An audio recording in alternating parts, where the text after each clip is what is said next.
ஓம் சாய்ராம். என் அன்பு குழந்தையே, நாளை ஆனந்த கண்ணீருடன் நீ எனக்கு நன்றி கூறப் போகிறாய். வா, கேட்டுவிட்டு சந்தோஷமாக தூங்கு என் செல்லமே. உன் வாழ்க்கைக்கு எது சிறந்தது என்று நம்புகின்றாயோ அதை தைரியமாக செய். உன் கடந்த கால அனுபவங்களை நினைத்து நினைத்து வருத்தப்படாதே. அதில் பெற்ற பாடத்தை கொண்டு உற்சாகத்துடன் நினைத்த செயல்களை தொடங்கு என் செல்லமே. உன்னுடைய இலக்கை தெளிவாக நிர்ணயிக்காமல் நீ எவ்வளவு கஷ்டப்பட்டாலும் வெற்றி என்பது கிடைக்காது. ஆகவே எதை நோக்கி செல்கிறாய் என்று முடிவு பண்ணிவிட்டு முன்னேறு. போராடி போராடி ஒரு விஷயத்தை அடையும் போதுதான் வாழ்க்கை அர்த்தமுள்ளதாக மாறுகிறது. முயற்சி செய்து தவறாக போன செயல்களை சந்தோஷமாக ஏற்றுக்கொள்ள பழகிக்கொள். ஏனென்றால் தவறில் மட்டும்தான் பாடங்களை கற்றுக்கொள்ள முடியும். ஒன்று மட்டும் தெரிஞ்சுக்கோ, நல்லா தெரிஞ்சுக்கோ என் செல்லமே. பழி சொல்ல 10,000 பேர் வருவார்கள், ஆனால் வாழ்வதற்கு வழி சொல்ல ஒருவர் கூட வரமாட்டார்கள். இதுதான் இந்த பிரபஞ்சத்தின் நிலை. வாழ்க்கையை நீயாக வாழ பழகிக்கொள். யாரையும் அண்டி சார்ந்து இருக்காதே. எதை செய்ய வேண்டும் எதை செய்யக்கூடாதுன்னு நீயே சிந்தித்து செய். பின் விளைவுகள் ஏற்படாத வண்ணம் பார்த்துக்கொள் என் செல்லமே. நல்ல மனிதர்களுடன் பழகு. எதையும் 1க்கு 10 முறை யோசித்து செய். உன்னுடைய மனதில் ஒரு சில நேரம் தோன்றுவது, இந்த உலகில் வாழ்வதை விட வீழ்வதே மேல் என்று நினைப்பாய். அது முற்றிலும் தவறு. ஏனென்றால் துன்பம் வரும்போது அதை கடந்து போக தைரியமாக யோசித்து செயல்படணுமே தவிர கோழையாக முடிவு எடுக்கக்கூடாது.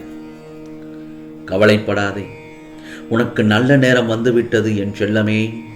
தைரியமாக இரு. நீ நினைத்தது எல்லாம் நடக்கும், கேட்டது கிடைக்கும். உன் சாயப்பா சொல்வதை நீ கேட்பதால் நீ என்னிடம் பலமுறை கேட்ட வரத்தை நான் இப்பொழுது உனக்கு பரிசாக தரப்போகிறேன். சந்தோஷமாக பெற்றுக்கொள். வாழ்க்கையை இனிதாக எடுத்து இன்பமாக வாழ கற்றுக்கொள் என் செல்லமே. ஏனென்றால் உனது கவலைகள் குழப்பங்கள் எல்லாம் கண்டிப்பாக மாறும் நிலை வந்துவிட்டது. உன்னுடைய கவலைகளுக்கு காரணம் கர்மவினை மட்டும்தான். நான் எந்த தவறும் செய்யவில்லையே என்று நீ புலம்புவது உன் சாயப்பாவின் காதுக்கு கேட்கிறது. முந்தைய ஜென்ம பலன்தான் காரணம். கஷ்டம் தொடர்கதையாக இருக்காது, நிச்சயமாக இல்லை. எப்போது இந்த சாயப்பாவின் கரங்களை பற்றி கொள்ள ஆரம்பித்தாயோ அப்போதே நீ விடுதலையின் படியில் கால் வைத்து விட்டாய் என்றுதானே என்பதை உறுதியாக நம்பு. இந்த சாயப்பா உன்னுடைய வலிகளையும் பிரச்சனைகளையும் நிச்சயம் நீக்கி விடுவேன். அதையும் உறுதியாக நம்பு. உனது பிரச்சனைகள் உன் கழுத்து வரை மூழ்கி இருக்கலாம். வேதனை படுகொழியில் ஆழமாக தள்ளப்பட்டிருக்கலாம். வருத்தப்படாதே, அமைதியாக இரு. நம்பிக்கையோடு என் நாமத்தை இடைவிடாது சொல். ஓம் சாய்ராம், ஓம் சாய்ராம், ஓம் சாய்ராம். ஆம் செல்லமே, இந்த மாதிரி என்னுடைய நாமத்தை இடைவிடாது சொல். உன் கஷ்டகாலம் முடிவுக்கு வந்துவிடும். நான் இருக்கும் வரை என் முதி உன் நெற்றியில் இருக்கும் வரை, உன் நாவில் என் நாமம் இருக்கும் வரை உனக்கான எந்த கெடுதலும் உன்னை நெருங்க முடியாது, நெருங்கவும் விடமாட்டேன். இது சாயப்பாவின் சத்திய வாக்கு. யாராவது உன்னை ஒதுக்கி வைத்தால் கவலைப்படாதே. ஆம் செல்லமே, கவலைப்படாதே. உன்னை எந்த தூரத்தில் ஒதுக்கி வைத்தார்களோ அந்த தூரத்தில் வாழ கற்றுக்கொள். அதனால் ஒரு நஷ்டமும் இருக்காது. கவலைப்படாதே, உன்னோடு உன் சாயப்பா நான் இருக்கிறேன். எப்போது என்னை உறுதியாக பற்றி கொள்ள ஆரம்பித்தாயோ அப்போதே நீ உன் கஷ்டத்தில் இருந்து விடுபட்டு விட்டாய். உன்னை அனைத்தில் விடுபட்டு நல்ல வாழ்க்கை வாழ வைக்கப் போகிறேன். ஆம் செல்லமே. ஆகவே உனது கஷ்ட காலங்கள் அனைத்தும் இன்றோடு முடியப் போகின்றது. நாளைய பொழுது உனக்கு நல்ல பொழுதாக விடியப் போகிறது. இதோ உன் சாயப்பா உன்னோடு வந்துவிட்டேன். உனது துன்பங்கள் யாவும் சுகங்களாக மாறும். நான் அதை மாற்றி அமைப்பேன். வாழ்க்கையில் நம்மை விட சிலர் சிறப்பாக வாழலாம். ஆனால் நமது வாழ்க்கையை, நம்முடைய வாழ்க்கை நம்மை விட சிறப்பாக யாராலும் வாழ்ந்து விட முடியாது. இந்த பிரபஞ்சத்தில் நிலையானது பணமோ பொருளோ அல்ல என் செல்லமே, நம்பிக்கை நிறைந்த அன்பு மட்டும்தான். ஆகவே வாழ்க்கையில் நேர்மையாக உள்ளவனை அழ வைக்கின்றது, நேரத்திற்கு ஏற்ப மாற்றி பேசுபவனை வாழ வைக்கிறது. உண்மைதானே? தேவைக்கு பந்தியிலும் தேவை முடிந்ததும் சந்தியில் வீசப்படும் வாழை இலை போல்தான் இப்போது பலரது வாழ்க்கை நிலை உள்ளது. ஆகவே ஆறுதல் என்பது உன் காயத்திற்கு தற்காலிக தீர்வு, மாறுதல் என்பது காயத்திற்கு நிரந்தர தீர்வு.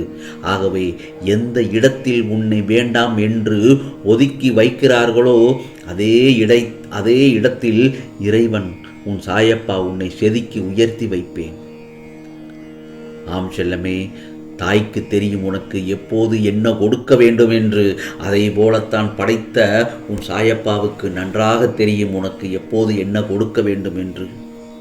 ஆகவே உண்மையாக நேசிப்பவர்களால் ஒரு நாள் கூட பேசாமல் இருக்க முடியாது. நேசிப்பது போல் நடிப்பவர் எத்தனை நாட்களானாலும் பேசாமல் இருப்பார்கள்.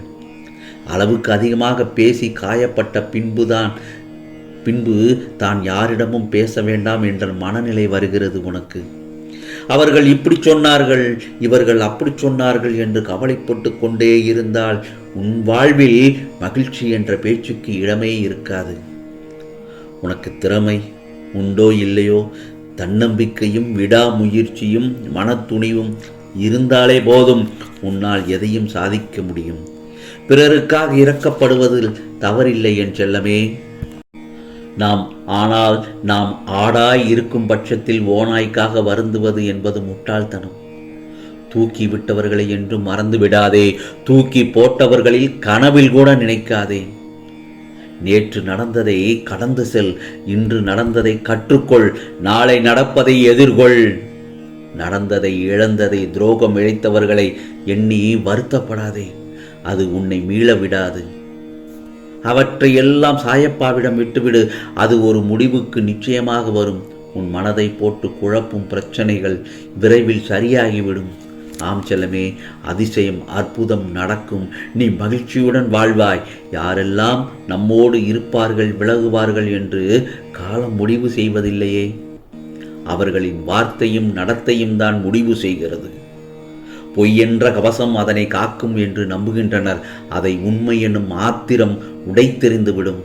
உன்னை எவ்வளவு வேகமாக வீழ்த்த நினைக்கின்றார்களோ அதைவிட பல மடங்கு வேகத்தில் நான் உன்னை வளர்த்து கொண்டிருக்கிறேன். இதை நீ மனதார ஏற்றுக்கொள்ள வேண்டும்.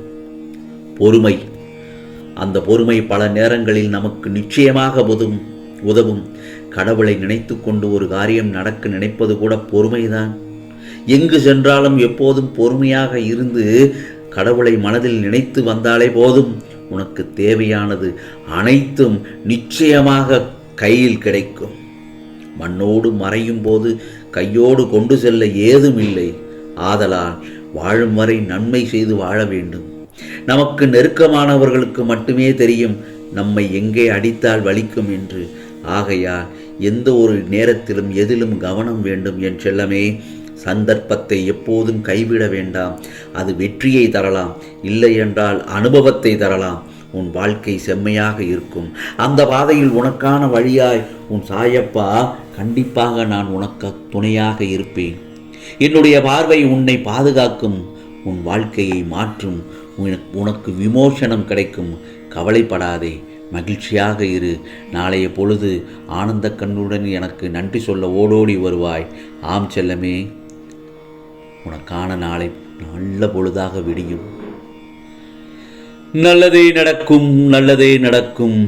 ஓம் சாய்ராம், ஓம் சாய்ராம். ராம்ஜி அருள் கிடைக்கட்டும்.